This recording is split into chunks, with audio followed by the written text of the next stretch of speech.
Like Montreal, has a new coach. Like I might be the new coach in Montreal in 2 weeks. Like they have a new coach all the time, and they always have, oh yeah, we're playing a new system. And they have a bunch of 20-year-old players and kids on the pitch. Anyone that's good, they sell and they trade for money all the time. Like it's a real disaster. But they hit a new low tonight, getting eliminated by the Forge. Sports Rage tonight, only on SportsGrid. That is the idea. It really is for in-game live. You said it. The home team, who's a double-digit or close to it anyway, favorite, and get off to a bad start and actually have them trailing by 5, 6, 7 to the point where you get it at Pick'em. And I don't know how many times. I'd like to know a stat of how many times a team that's been favored by double digits, trailed by double digits, and actually won the game. I bet it's a lot. In-game live, only on SportsGrid. You've got issues up and down here. The bullpen is falling apart, to put it nicely. And have you seen the schedule for the Yankees for the rest of the month of July here? We have Seattle, then we have the Cubs, then you have Atlanta, then you have Toronto again in Toronto. That really didn't go all that well this week. And then you have Philadelphia and Tampa. Good luck to the Yankees in July here. Pharrell Coast to Coast, only on SportsGrid.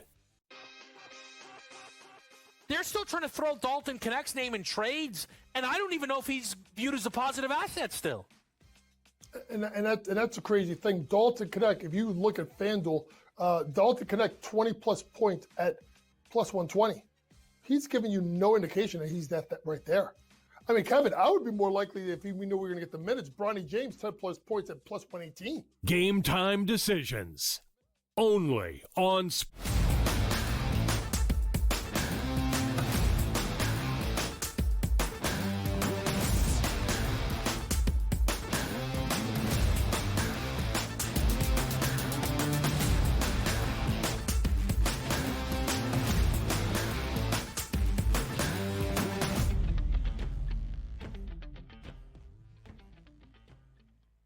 Hello and welcome to a Tuesday live right here on the early line on SportsGrid and all across the SportsGrid network. That includes sportsgrid.com/watch, where you can find your favorite destination and consume everything all across the grid. He is Donnie right side. I am Ben Stevens. Together live for the next 3 hours up until 11 a.m. Eastern time. Bright and early on this Tuesday morning.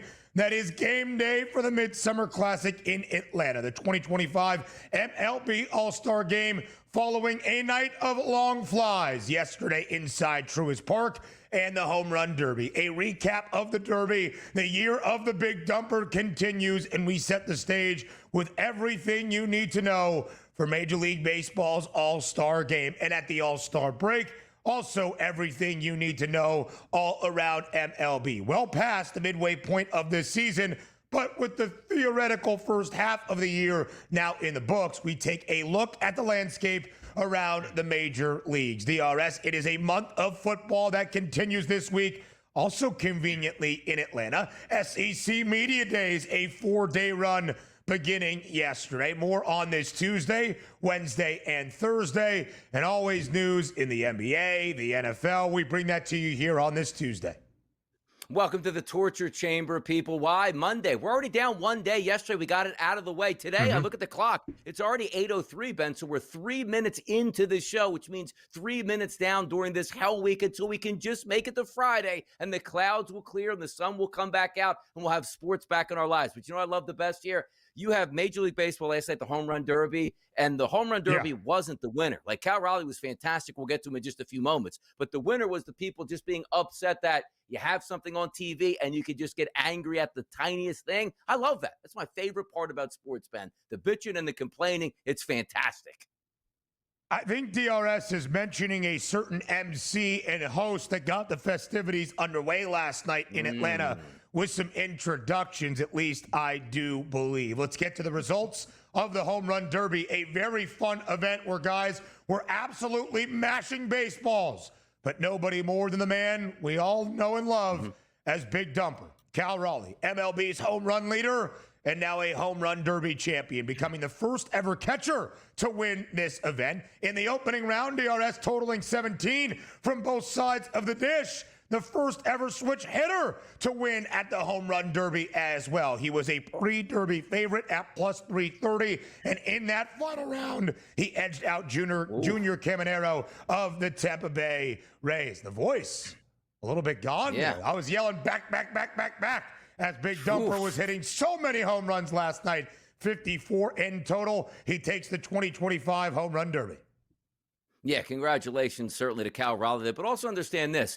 Like sometimes we shortchange people, and good for him. You see the picture there. He's got the big medallion. He's got the belt. He's got the trophy there, and deservedly so. You look at the top 5 in Major League Baseball, it's the Home Run Derby hitting competition, which means you want the best home run hitters in baseball participating. He was the only one that participated. So I give an extra shout out to that. Like Pete Alonso in the past doing it for so many years. I love that. But you look at Cal Raleigh, he's there. Judge sat it out. Ohtani sat it out. Suarez sat it out. Schwarber sat it out. Thank you, Cal Raleigh, for standing up and saying, you know what? I understand that people like this competition. I am the leader in the clubhouse right now with home runs. Let me show you the home run hitter I am if you're still new to me and don't get to watch very many games in the Pacific Northwest. Good work by you, Cal Raleigh. A lot of respect for that. The first ever catcher to win the Home Run Derby, the second ever Seattle Mariner, of course, joining the great Ken Griffey Jr. in the most home runs by any Home Run Derby champ at the All-Star break by the time of the event. 38 this year for Big Dumper. We'll talk about his accolades and his hunt, maybe for more hardware later in the year, a little bit later on. Plenty more from the Home Run Derby inside Truist Park, where tonight, that will be the setting for the 2025 Major League Baseball All-Star Game. The lineups are officially set, DRS.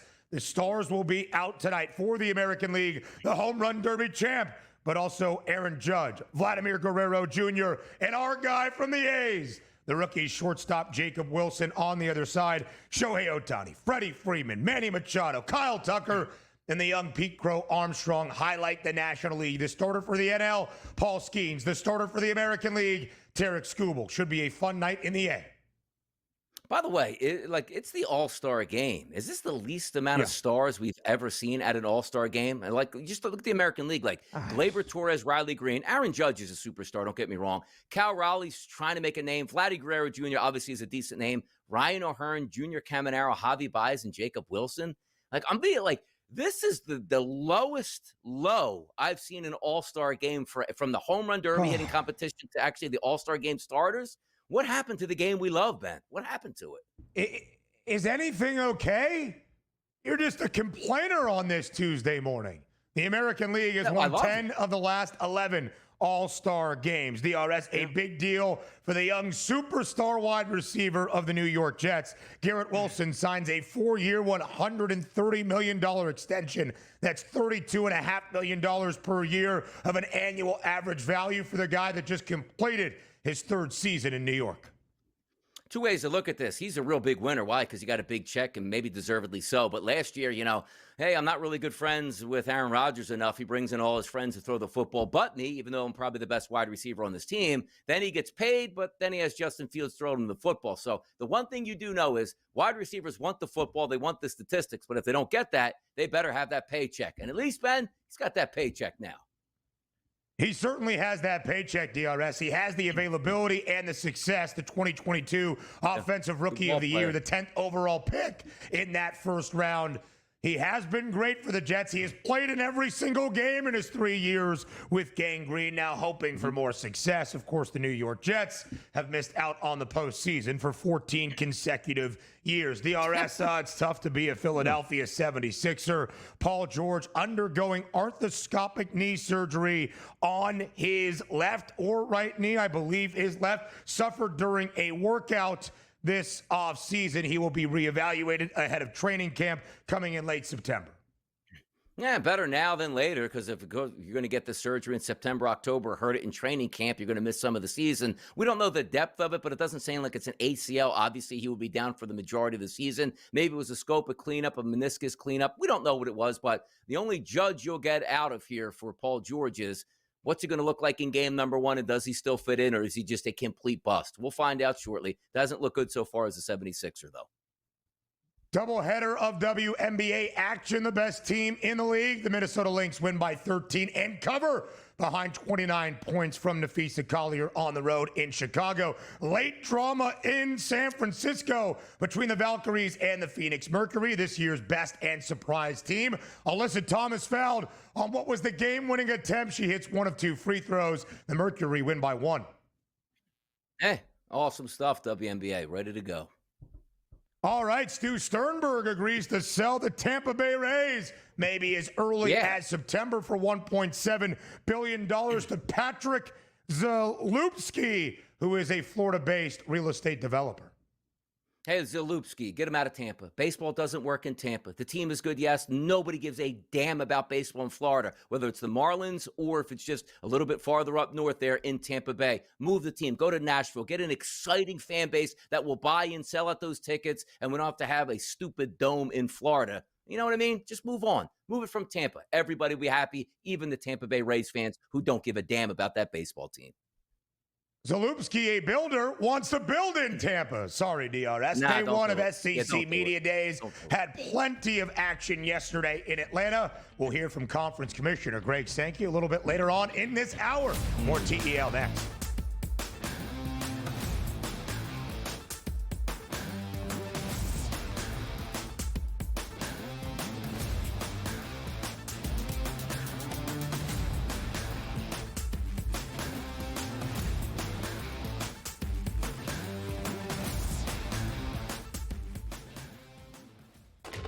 Enter into the magical world of McLuck.com, where even the smallest of spins can win real cash prizes. Adventure into over 1,000 of the best Vegas-style slot games. So what are you waiting for? Unlock your free welcome offer today. Join the fun where winners play and players win. Two guys that can do it all. Too much electricity this morning. This is a good time. We're having a lot of fun. I had to do a triple take. Ka-ching! Why? Because of parity. I didn't mean to offend. Yeah, it's not going to happen. Load management is a dirty word. Let him rip. You know what? Circumstances provide the results. What? How do you do this once? Oh, Donnie, you got such a good show there. A network that is booming. The Early Line, only on SportsGrid. We're going to go through every single thing, and I've got a great team behind me that's going to help me get the job done. I want this to be the place that people come to. There is going to be an energy to game time decisions that you will feel night in and night out. We are going to hit every single one of those markets that you need to know about. We will have everything at our disposal, and we will use that to our advantage. There is not going to be a better place, I promise you, than Game Time Decisions. I'm Kevin Walsh. Tune in to Game Time Decisions weekdays on SportsGrid. The game is on. The stakes are high. But the action isn't just on the field. He's rearranging that rim. Get it inside! SportsGrid's in-game live. Your ultimate second screen experience. A little flyer, couple of 18.5-point live line. Every prop, every play, every day. Anything can happen. That's complete chaos. It's smarter to be on SportsGrid.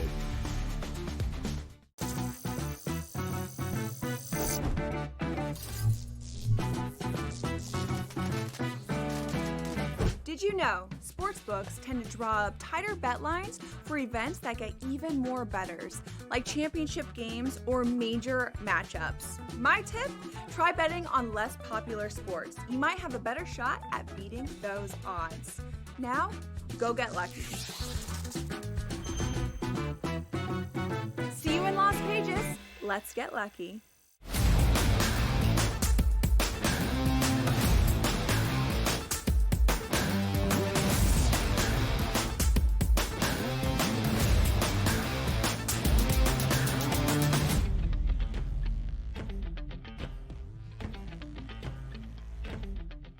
A night of the long fly in Atlanta, Georgia. The 2025 Home Run Derby inside Truist Park. And the night of the home run belongs to the home run champ at the All-Star break in Major League Baseball. In the year of the man we all know and love as Big Dumper, Seattle's Cal Raleigh, with 38 homers at the break, the most in the bigs.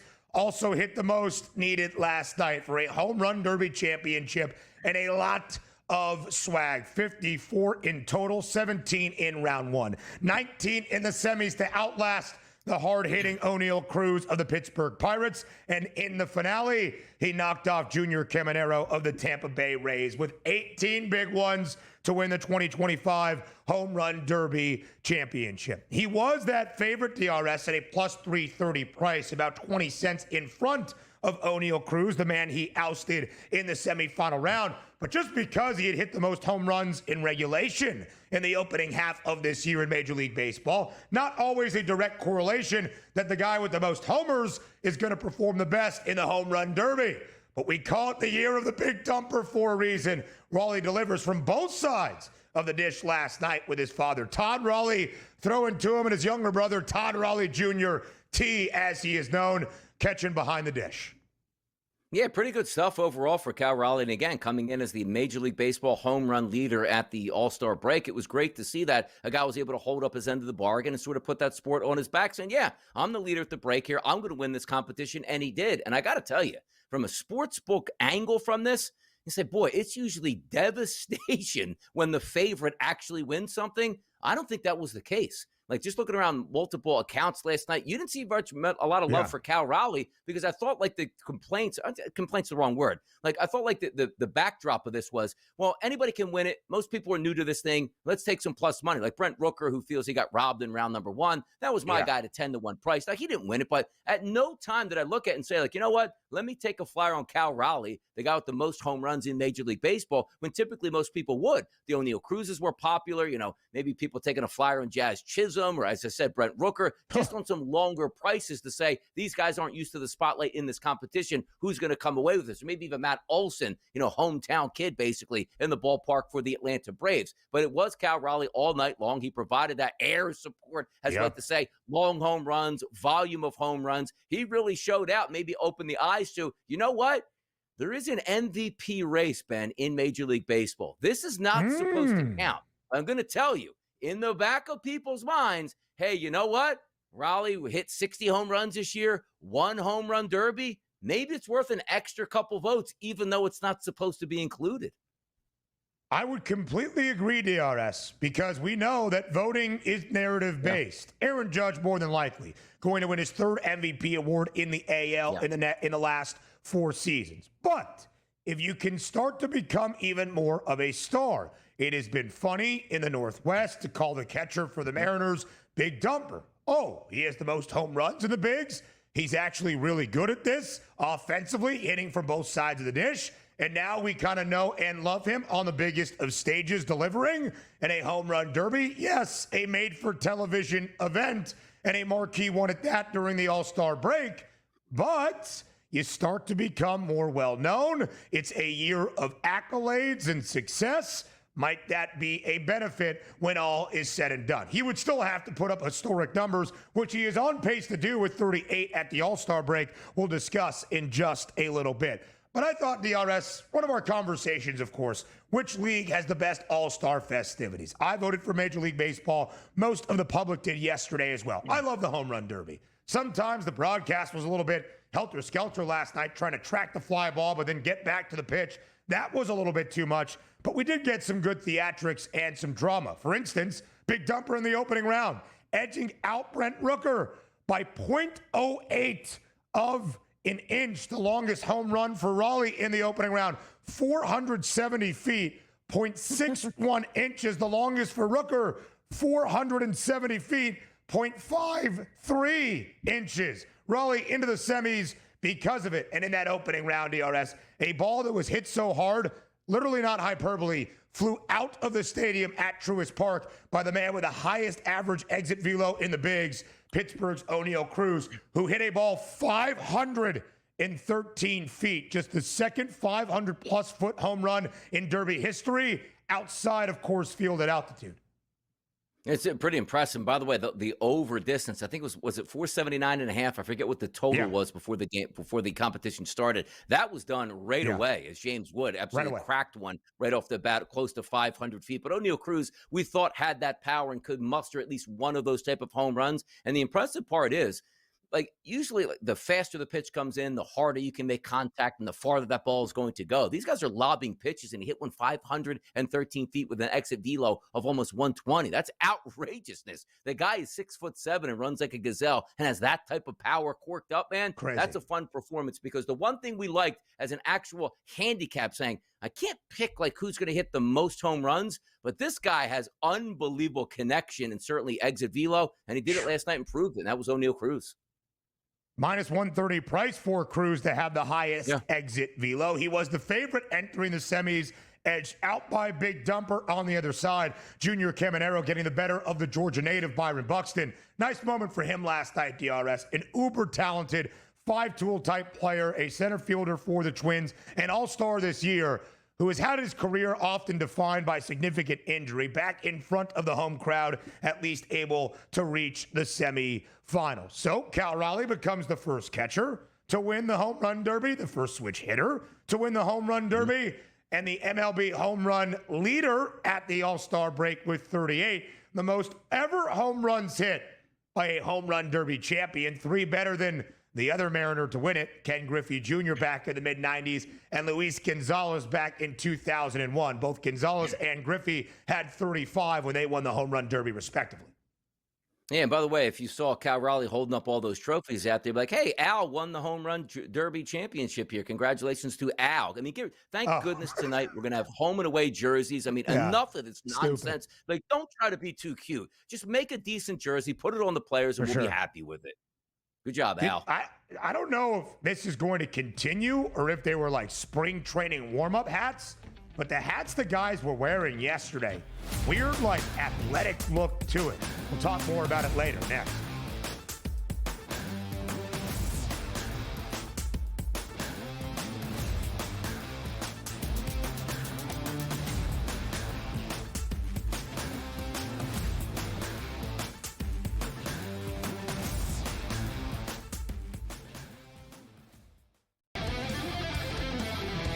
Montreal has a new coach. Like, I might be the new coach in Montreal in 2 weeks. Like, they have a new coach all the time, and they always have, oh, yeah, we're playing a new system. They're like, they have a bunch of, like, 20-year-old players and kids on the pitch. Anyone that's good, they sell and they trade for money all the time. Like, it's a real disaster, but they hit a new low tonight, getting eliminated by the Forge. Sports Rage tonight, only on SportsGrid. That is the idea. It really is for in-game live. Have you said it? The home team, who's a double-digit or close to it anyway, favorite, and get off to a bad start and actually have them trailing by 5, 6, 7 to the point where you get it at pick 'em. And I don't know how many times. I'd like to know a stat of how many times a team that's been favored by double digits, trailed by double digits, and actually won the game. I bet it's a lot. In-game live, only on SportsGrid. You've got issues up and down here. The bullpen is falling apart, to put it nicely. And have you seen the schedule for the Yankees for the rest of the month of July here? We have Seattle, then we have the Cubs, then you have Atlanta, then you have Toronto again in Toronto. That really didn't go all that well this week. And then you have Philadelphia and Tampa. Good luck to the Yankees in July here. Pharrell Coast to Coast, only on SportsGrid.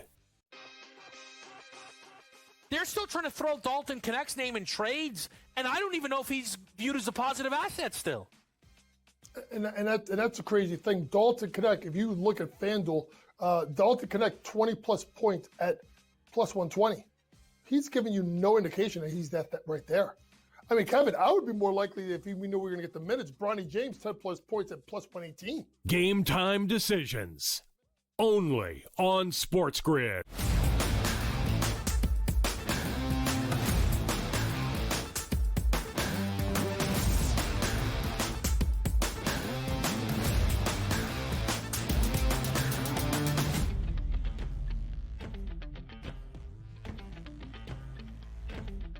So the year of Big Dumper continues. Cal Raleigh wins the 2025 Home Run Derby. And DRS, maybe it should have been that simple. The guy that has the most homers in Major League Baseball this year, booked as the favorite to win the Home Run Derby out of our field of 8 last night in Atlanta, did exactly that. But that's not often what happens. The guy that has the most home runs at the All-Star break, if he even enrolls in the home run derby, does he go home with the hardware? Big Dumper showing out. You see him there with a righty swing. Started off lefty in the opening round, got a little cool, switched to the right side of the plate.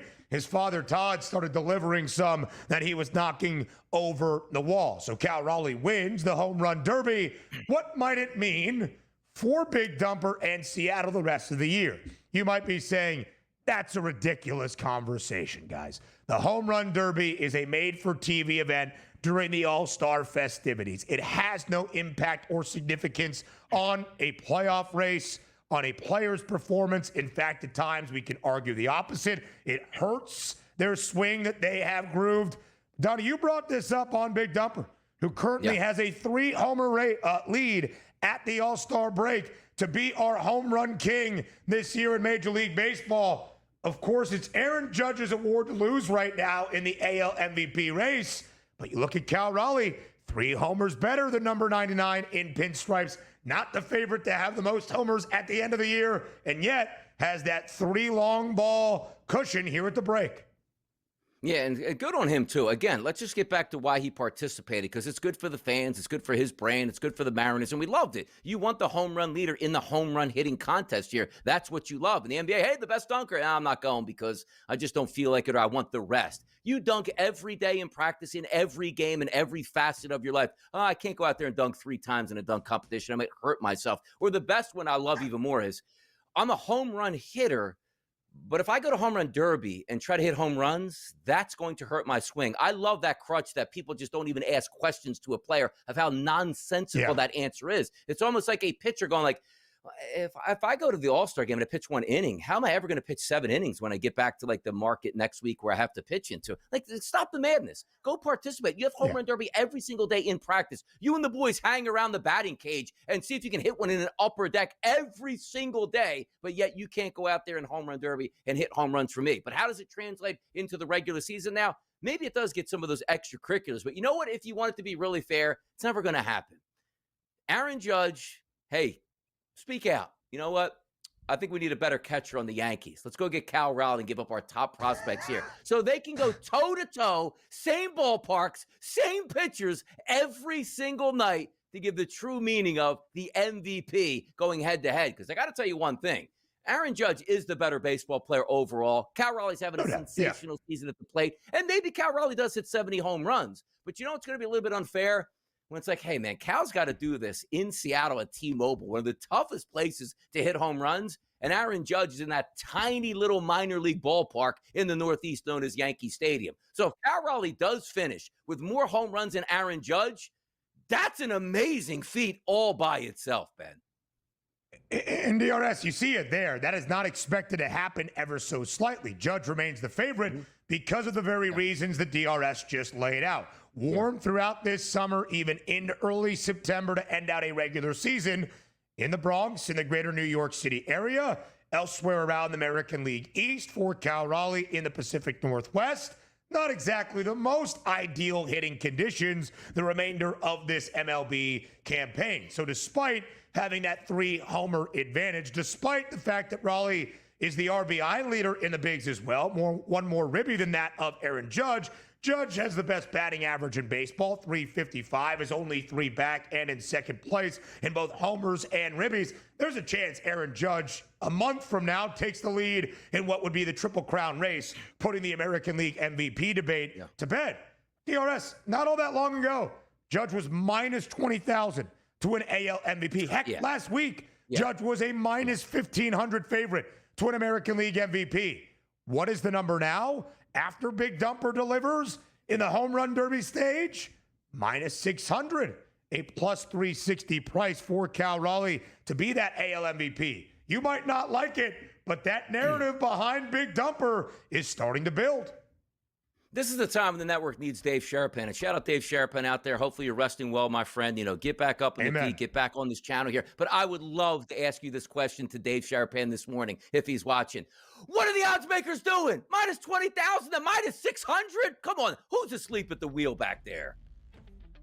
maybe somebody still should be Aaron Judge's award. But keep an eye on the man with the big behind. The Midsummer Classic next. Yeah.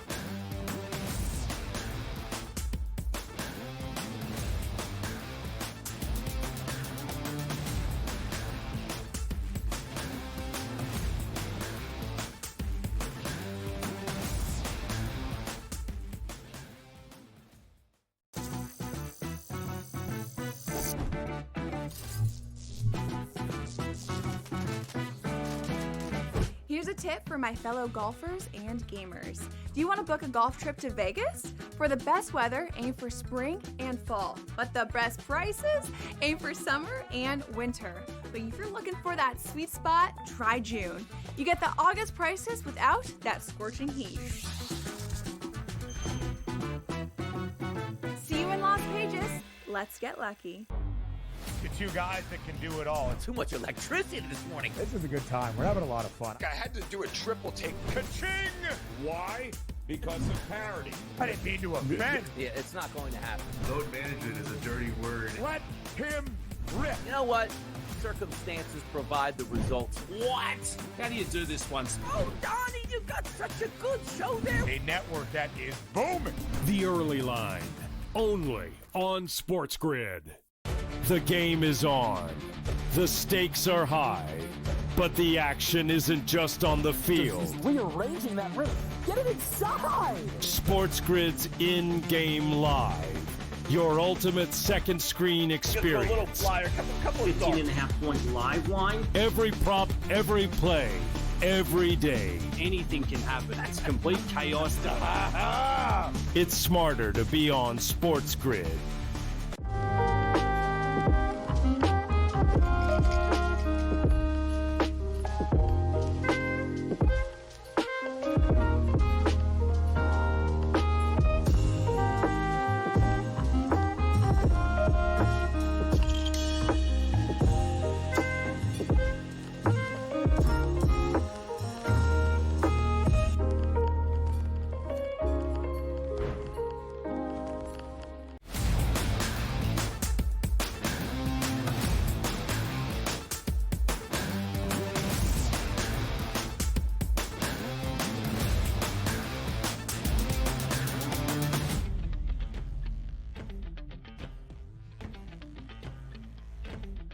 The 2025 Major League Baseball All-Star Game, known as the Midsummer Classic, tonight in Atlanta between the American League and the National League. The starting lineups officially named yesterday. Over the weekend, we got those All-Star Game starters for both sides. For the AL, it's our reigning Cy Young winner in Tarek Skubal, who is greater than a $2 favorite to do it back-to-back. Paul Skeens gets the nod for the National League as well. Second consecutive year, right? Skeens got the start last year as a rookie, if I'm not mistaken, in Arlington as well. Here are the odds, DRS, for tonight's affair in Atlanta. The NL, an ever so slight favorite, minus 116 on that money line. Currently, total is minimal because you are going to get the best pitchers in the sport with their best stuff on a limited window of opportunity. That total is 7. It is interesting, though, DRS, to see the NL, even if more talented, be a favorite in the Midsummer Classic, as the American League has won 10 of the last 11 All-Star games, including last year in Arlington when the AL won 5-3 and Boston's Jarren Duran was named the All-Star Game MVP. The American League has owned the All-Star Game in the last 3 decades, and yet the NL, a slight favorite tonight. Yeah, and there's no rhyme or reason to this. It's an all-star game. Yeah. They're great players on both sides. There's no expectations for how long a pitcher is going to go. If it was like, let's just say, when it mattered, where the winner league got home field advantage, you see the starters and the starting pitchers and the star closers play a little bit more because those games actually mean something. Going into this game and handicapping, it's the same thing like an NBA All-Star game or an NHL All-Star game. Hey, yeah, okay. Like, that's your handicap. Like, this guy's good, this guy's good, and I just have a feeling that the National League is better. You take a look at, like, the roulette table, Ben. You ever walk into a casino, it's like red, black, red, black. Like, wait a second. Red is hit 16 times in a row. There's no rhyme or reason for that. It just happened. Oh, that means black is due next. No, it's not. If you're just betting on, hey, the National League is due, you're going bankrupt the past, 15 years or so at this point, because that's not For the way sure. it works. For my money, it's like, you know what? If you want to coin flip, it's fine. If you want to just look at like the totals, which we'll get to, 6 out of the past 8 games have been under 8 total runs. Because why? You have the best pitchers in the sport understanding this, Ben. They're only in for one inning. The Paul Skeens doesn't like, hey, you know what? I could throw 100 on the black right now, but I got to go 7 innings today and give my team my best effort. Maybe I'll dial it down. Nobody dials it down in the All-Star game. You are throwing heat missiles every single pitch from the best pitchers in baseball. That's why these games tend to trend lower. That's the only side I really look at it from a total perspective, as opposed to who's going to win. How do you predict that other than just, the American League always wins, when that's not a handicap? A couple of reasons, DRS. Perhaps the National League is favored. Of course, the game in Atlanta, where the Braves play, a member of the National League East, of course, of the NL. That is why the NL is the home team. So that's a benefit to be last up, of course, and have the final licks at the dish to change things. If you were going to compare the starting lineups tonight, you would probably give the edge to the National League in notoriety and star power. That National League lineup, 1 through 9.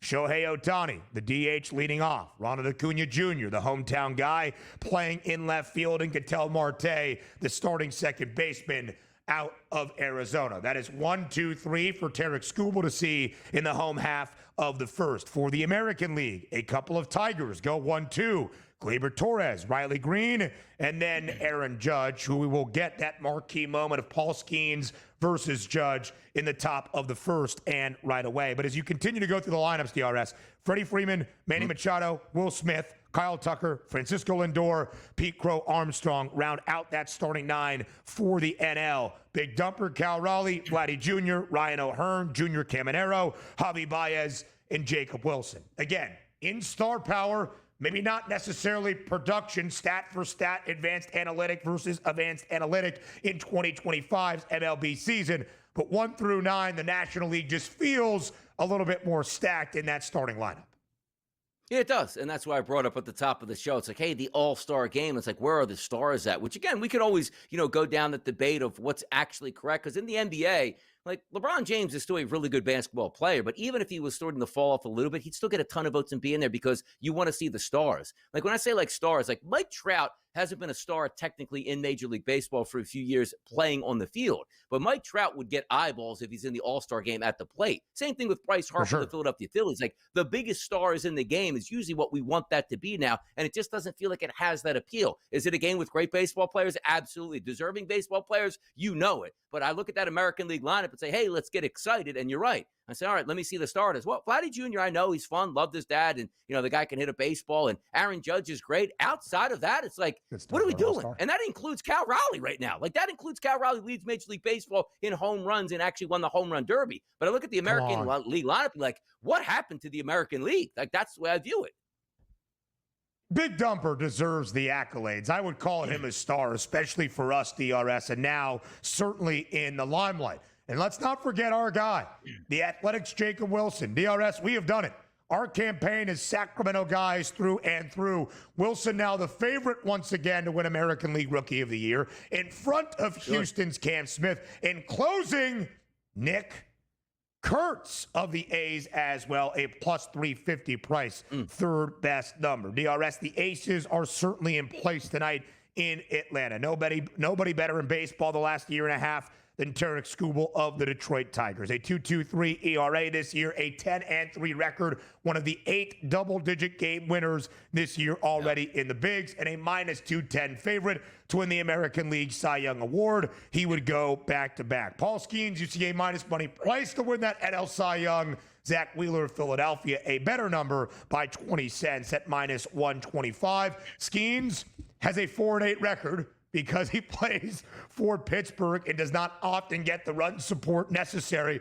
There was a great joke I saw last night. Somebody posted a meme of Jeremy Strong looking disheveled and a little bit anxious, perhaps.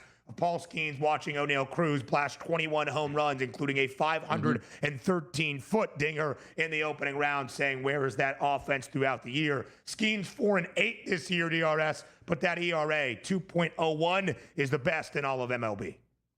Yeah, he's filthy. And if I have, again, make me Commissioner Rob Manfred, give me a phone call today. You know what we're going to do? We're going to handle all these issues, because there were questions asked him, like, well, specifically about Pittsburgh, like, why can you allow this to happen where they don't seem to want to operate on a level that everybody else operates? We'll see if we can dig into it here. You know what makes it simple? If you're a starting pitcher in Major League Baseball and a qualified pitcher, which means you didn't pitch 3 or 4 games or 5 games and make an All-Star game like the Big Miz did, but that's besides the point. Paul Skeens here. He finishes the season, Ben, with under 3 as an ERA, with a losing record. He gets to opt out of Pittsburgh, and he's a free agent on the open market. He can go wherever he wants, because clearly that team absolutely let him down, and they're not operating by rules that are typical in baseball. You should not, like, look at Tarek Skubal, like, similar numbers here. Why is he dominant? Oh, Detroit's a good baseball team around him here. Paul Skeens has absolute dreck around, 4-8 with a 2.01 ERA. That means you go into the game and say, if I get 3 runs in this game, it's an automatic win. And Pittsburgh's like, can give you 1. That's all I can give you at this point. Stop the madness, man. I can't stand it. So he is getting, like, we are going to see a generational pitcher wasted for 6 to 7 years before he lands in LA, before he lands in New York.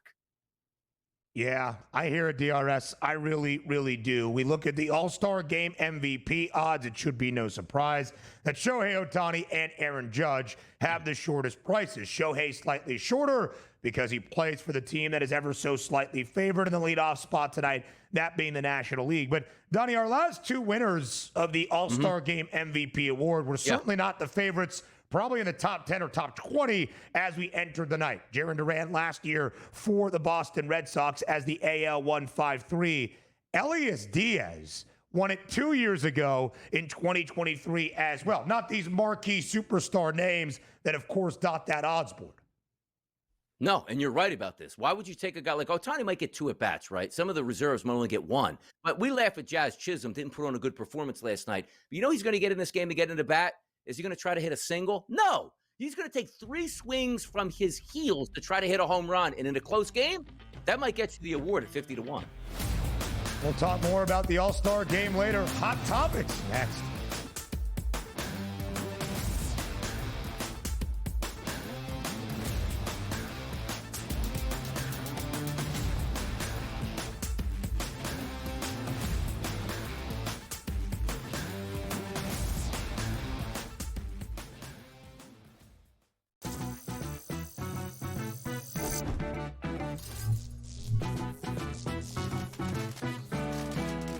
Here's a tip for my fellow golfers and gamers. Do you want to book a golf trip to Vegas? For the best weather, aim for spring and fall. But the best prices, aim for summer and winter. But if you're looking for that sweet spot, try June. You get the August prices without that scorching heat. See you in Las Vegas. Let's get lucky. The 2 guys that can do it all. Too much electricity this morning. This is a good time. We're having a lot of fun. I had to do a triple take. Ka-ching! Why? Because of parity. I didn't mean to offend. Yeah, it's not going to happen. Load management is a dirty word. Let him rip. You know what? Circumstances provide the results. What? How do you do this one? Oh, Donnie, you've got such a good show there. A network that is booming. The Early Line, only on SportsGrid. The game is on. The stakes are high. But the action isn't just on the field. He's rearranging that roof. Get it inside! SportsGrid's in-game live. Your ultimate second screen experience. A little flyer, couple of 15.5-point live line. Every prop, every play, every day. Anything can happen. That's complete chaos. It's smarter to be on SportsGrid.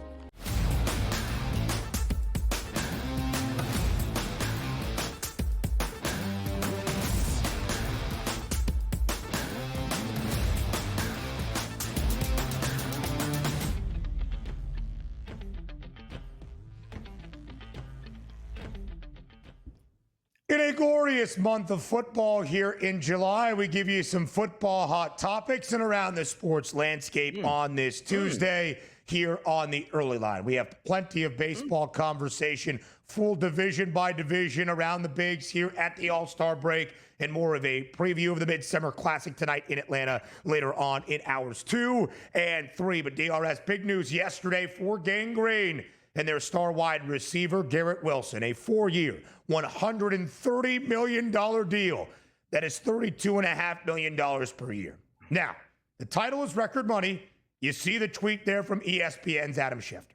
We don't need to make everything a record by trying to find the weird and cute way that it does become a record. The most money and the only player ever to make more than $31 million on average per year that has only played 3 years in the NFL. Like, come on. It's a great contract for a great player and a great receiver who has done everything the New York Jets have asked of him in his 3 years in the NFL, the 10th overall pick in 2022, the Offensive Rookie of the Year in that debut season. In 2022, he has played in all 51 games for all 3 years of his NFL career. He has had more than 1,000 receiving yards in all 3 of those seasons, despite tumultuous times at the quarterback spot. Like more than $31 million on average for the first time for a guy that's only played 3 years. We can just say it's a great extension for Garrett Wilson. Yeah, a lot of words typed in there that we didn't need. And also, maybe it's a little bit, Ben, of hazard pay that he got from last year. It's like, hey, kid, you're our rookie wide receiver / second-year wide receiver. You're going to make a name for yourself. And Aaron Rodgers comes in and like, hey, buddy, you're not my best friend. These other guys are, so you'll get what he gets on these second scraps here. This kid should be force-fed the football, and hopefully that's going to take place. So maybe it's a financial apology from the New York Jets, like, hey, we sort of messed up bringing Aaron Rodgers in here. Hopefully you're still happy at this point. Let's give you the money that you absolutely deserve. You are our number one wide receiver moving forward. No other quarterback's going to come in and bring his best friend in here, and you're not his best friend, so you won't get as many footballs. Go out there and eat, young man. You deserve it. DRS, he is one now of 9 receivers in the National Football League to make $30 million per year or more. One of the reasons I like this is we always talk financial flexibility is you extend him after his 3rd year. He is still under contract with his rookie deal for 2 more seasons. So the 4-year extension on top of that keeps him in New York through 2030. And despite the financial payday and a hefty one at it, you get to balance it over the discounted rate of the final 2 years of his rookie deal. DRS, big news yesterday as well around the National Football League. GMs, executives, coaches, scouts around the league releasing, entering the 2025 NFL season, a list of their top 10 QBs in the National Football League. Number 1, Patrick Mahomes. Number 2, Josh Allen. Number 3, Joe Burrow. Number 4, 2-time MVP winner Lamar Jackson that had probably an MVP caliber season a year ago. Number 5, the second-year pro in Jaden Daniels. 6, Matthew Stafford. 7, Justin Herbert. 8, Jared Goff. Number 9, Super Bowl champion Jalen Hurts, who has played in more Super Bowls than anybody on this list, not named Patrick Mahomes. And Baker Mayfield rounds out the top 10. Donnie, we'll have plenty of time to discuss this. We'll continue to do so here in this segment. What was your reaction around the top 10 QB list released yesterday? I get a kick out of it, and it gives you such great talking points because what do you actually want out of your quarterback? Is it performing in the biggest moments and playing great football and being ultra clutch? Okay. Or is it, yeah, man, I'm big, I'm strong, I'm fast, I got a rocket arm, and I don't win jack, but boy, am I fun to watch. Like, that's what you're getting here. No question in our mind, Patrick Mahomes is the number 1 quarterback, but also let's understand this. Josh Allen is really fun. He's just really bad sometimes in big moments. You take a look at Joe Burrow out there. I love Joe Burrow. Big moment here. He probably should have actually won a Super Bowl at that point right now. But obviously, you lose to the Los Angeles Rams. It doesn't work out in your favor. Now you head down to Lamar Jackson. I love Lamar Jackson. Lamar Jackson is fantastic. Lamar Jackson is one of the best quarterbacks in the NFL. Lamar Jackson trying to win a Super Bowl? Come on now. He doesn't get the job done, but he should be in that top 5. Jaden Daniels, as we talk about him, he's electric. He's a rookie. He hasn't won a Super Bowl or appeared in one here. Do you see where I'm going down this list? And I like Matthew Stafford. What did he do? Throw for 20 touchdowns last year at this point and got to the divisional round? Okay, fantastic. Yes, he's won a Super Bowl. But I'm not even the biggest Jalen Hurts backer, right? And I say to myself, he's a quality quarterback. But you got to be kidding me. I don't know what this list is actually based on for a kid that's still in his prime, that's been to 2 Super Bowls, outplayed Patrick Mahomes in both of those Super Bowls, came away with 1 win in those Super Bowls, is a Super Bowl MVP, and has won a ton since he got here to Philadelphia. And correct me if I'm wrong. When he arrived in Philadelphia, this wasn't a ready-made startup. Hey, it's a Super Bowl contender championship team. He had to fight his way through Carson Wentz in those bad years and the COVID years and trying to learn on the fly. The guy is a winner, and to be at number 9, that's ridiculous. That just is. Absolutely ridiculous, DRS. He has played in more Super Bowls, as I tally this up. Let's keep Patrick Mahomes out of this, than the other 8 guys combined, or at least equal to, as Joe Burrow has 1, and Matthew Stafford has 1 as well. Jared Goff has 1 in L.A., so slightly a little bit more. But again, Jalen Hurts has played in more Super Bowls than any of the other quarterbacks on this list. And I will say this until I go blue in the face. Number 2 and number 4 have a lot to earn in terms of our respect in the games that matter most. We will have more on this later on. But if you are defined by championships in professional sports, and you are defined by your individual performances, as well as your team, of course, in those games as well, the most significant of stages, the biggest of all matchups, the days that young kids playing the sport dream of having, Jalen Hurts delivers when it matters most. DRS, more news as we also have it around the NBA. Cleveland Cavaliers president Kobe Altman, the architect of the burgeoning title contender, has signed a contract extension through 2029 and 30. That's not what I thought the news was. The response is LeBron James. Oh, that's why. Congrats to his bro. Wait, who's B. Weems? Oh, Brandon Weems. Yeah, you're not even reading. You're not even following. Yeah, exactly. Yeah. Rundown creators, not for you, Ben. Who's the true host of the show? It's your boy. Not, I'll close this out because I'm paying attention. It's the early line. We're having fun. We'll be right back after this short break.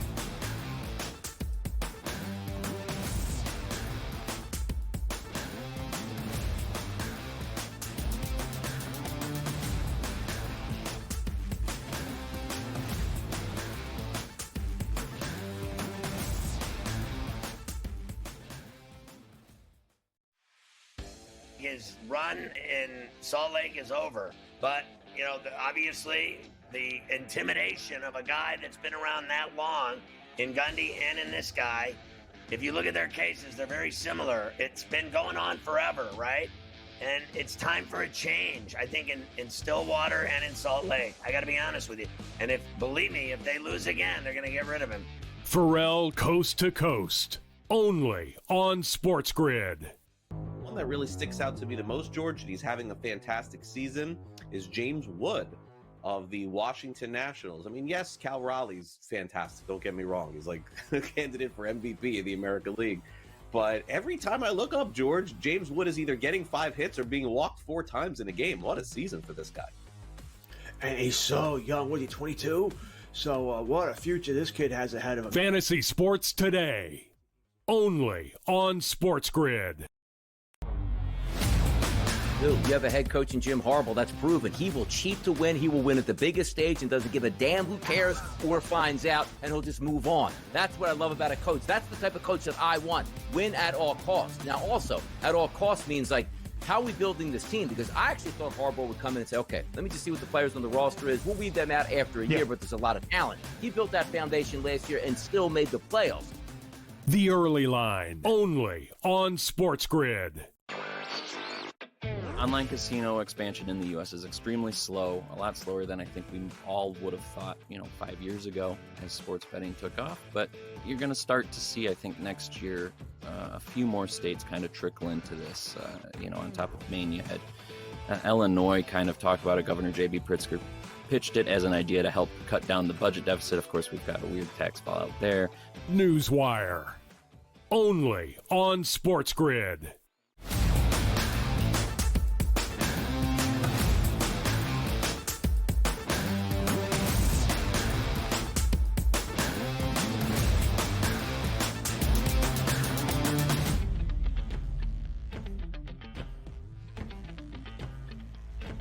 So just to clarify some of the front office news in Cleveland, because we needed some clarification, and then LeBron James's response to one of the guys listed in the tweet that is now under contract through the 2029-30 season. That's his guy, Brandon Weems. Other members of the Cavs front office.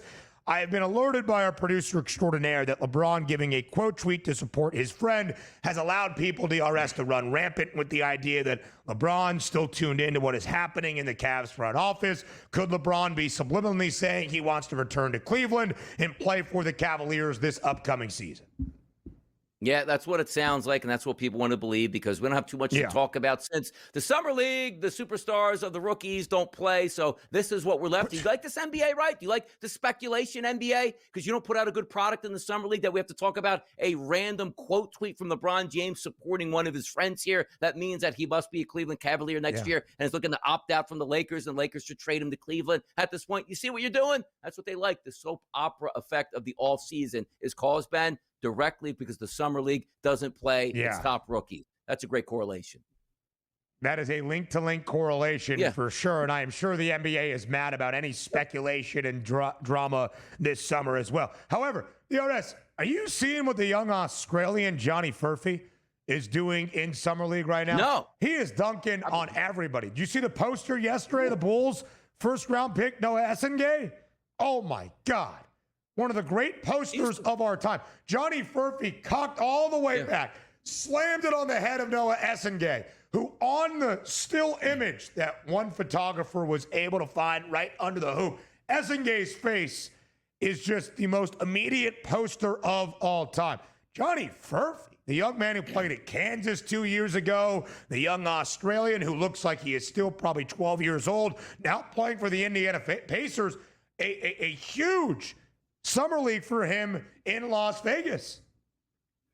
By the way, like Johnny Furphy used to get excited. Like he'd say, hey, he played a minute because in a blowout situation. By the way, I need to know the agents of Johnny Furphy and Reed Shepherd. Like, are they the two worst picks we've ever seen in our life that never get a chance to actually prove themselves? Like, what's the deal with those two guys? Like, I mean, I think Furphy's got a chance this year, though, brother.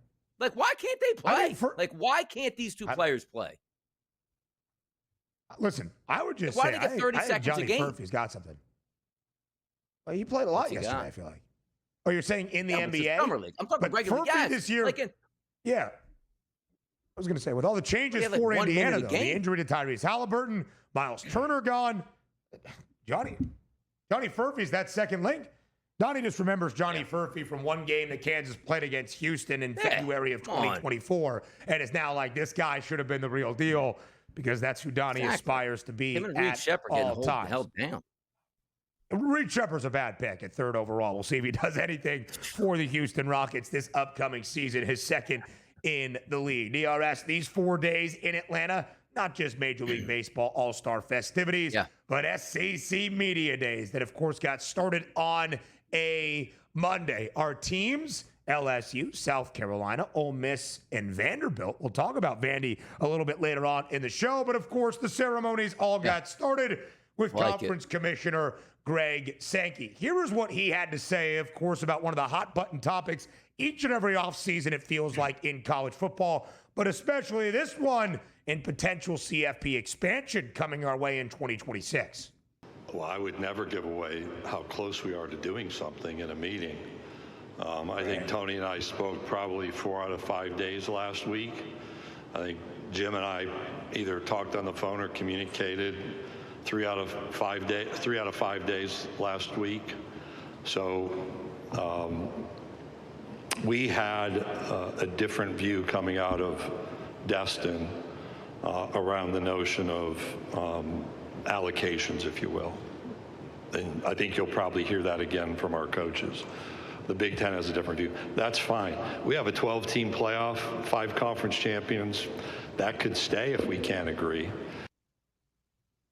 DRS, what Greg Sankey is referring to when he mentions Tony, that's Big Ten Commissioner Tony Petitti. Jim, that's ACC Commish Jim Phillips, is the idea that we thought we were expanding to 16 teams in the college football playoff for this following season in 2026. Oh, we need it. But the big leagues and the big conferences cannot decide on a format. We'll discuss more to start the next hour, but your quick thoughts, Donnie, as a champion of expansion.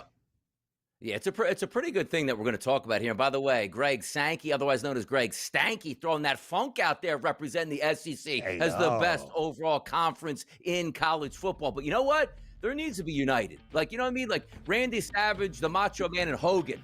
Get together, Big Ten SEC. Hour 2 next.